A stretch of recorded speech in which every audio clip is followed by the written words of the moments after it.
আজি আমি zero hour actually কি হয় চাম। জিৰো আৱাৰ আমাৰ লোকসভাতো থাকে, ৰাজ্যসভাতো থাকে।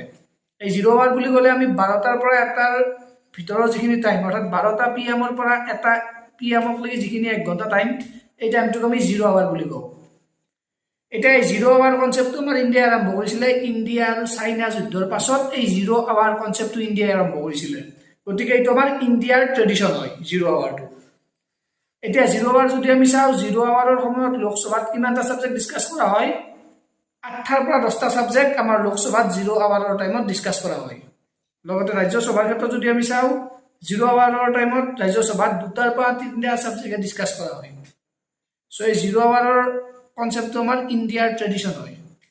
কেতিয়া আৰম্ভ কৰা হৈছিলে? ইণ্ডিয়া চাইনা যুদ্ধৰ পাছত। কোনটো টাইম জিৰো আৱাৰ বুলি কোৱা হয়? 12টাৰ পৰা 1টা PM, এই যিটো 1 ঘণ্টা, এইটোক আমি জিৰো আৱাৰ বুলি কওঁ।